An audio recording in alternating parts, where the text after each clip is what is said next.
I'm Jody Mortara for Idyllwild 2011. I'm here with Marshall Bell, who is a renowned, wonderful actor. You've done so many varying kinds of roles. I mean, we all know you from Starship Troopers. That's kind of a mouthful. Say it 3 times. Starship Troopers. My wife hated me for doing it. It's 1.5 minutes of work. I get stopped for it more than just about any other movie. And then you've done a lot of emotional roles, right? Like in Stand By Me.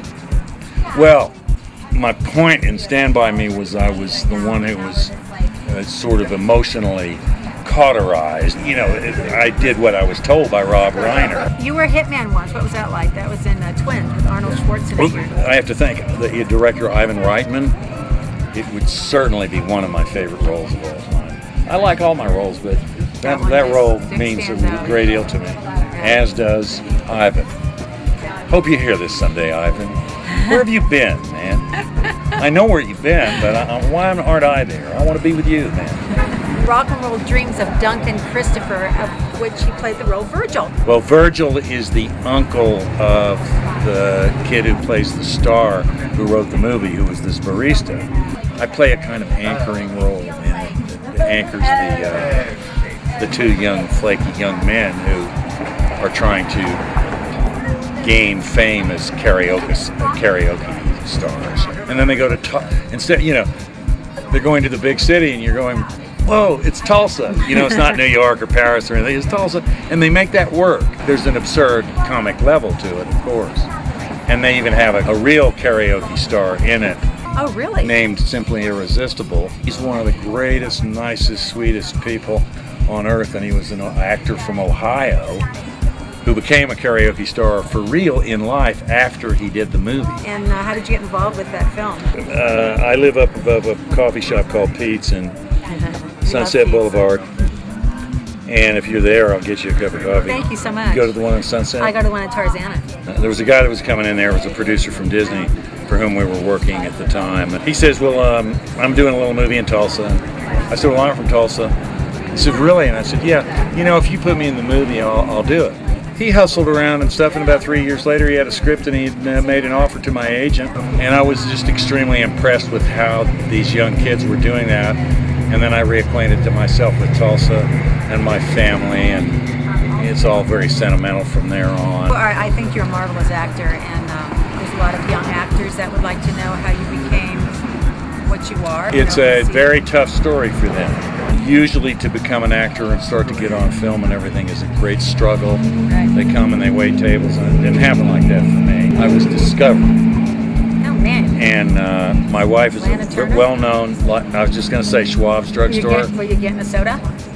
Well, good for you, baby. Yeah, now I want to come to Tarzana to the Pete's over there now. You got to come and hang out. I will. Who's got 3 Oscars and all. I've said this, but she had worked with a director on Midnight Express, was looking to cast a role in a movie he was doing called Birdie, and his name's Alan Parker. And he put me in this role, and I had to do something that caught the eye of the industry, and then an agent signed me. My agent signed me as the 4th client she had. Her other 3 clients, really? Nicolas Cage, Johnny Depp, Chris Penn, and then me. This woman's brilliant, and this is before they were all... She discovered, right? All of them. Well, Nicolas Cage, they say, they weren't interested in him pursuing an acting career, because, you know, he was the odd man out. She actually got him all these movies, so she really kind of discovered Nicolas Cage. What was this woman's name? Eileen Feldman at IFA, and the 2nd most important woman in my life. No, wife is your 1st. Yeah. Got it. You're getting there. I'm the 3rd. Because you know why? Because I know about Lana Turner.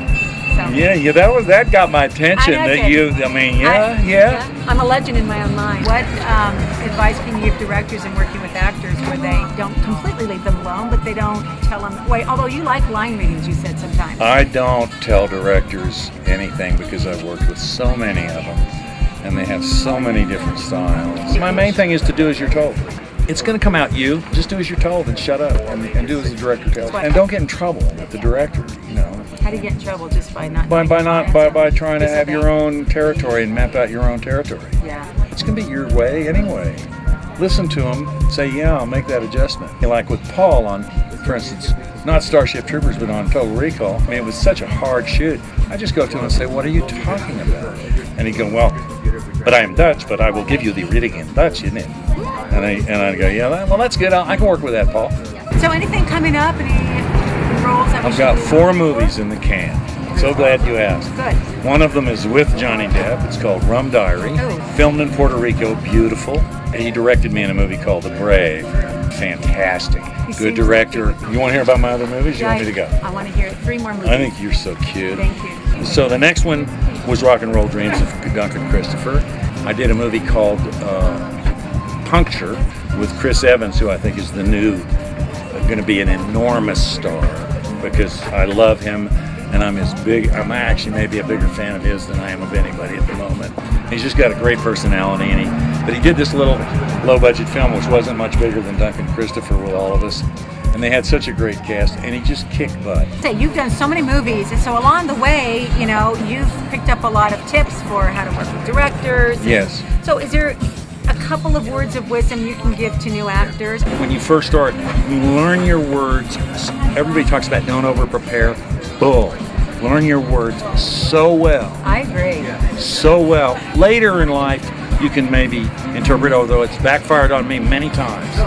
But learn your words so well that if you freak out, you'll even know them. The crucial thing for an actor to do is to know that the camera is his friend and not his enemy. And if he's going to get self-conscious, if he's going to get freaked out by the camera, he ought to start thinking about dealing with that early on. If the camera sees you there saying everything right, you can be a lot of things. You can be like thinking about the coffee pot you left on at home and all that stuff. It'll forgive all that. But what doesn't want to know that you're tentative, it's your pal. Hey, baby. Love you, man. Well, thank you, Marshall. I enjoyed the interview very much. Well, thank you for indulging me yet again. Did we get it right? I think we got it right. I'm Marshall Bell. And he's Marshall Bell. Okay, thank you. Thank you.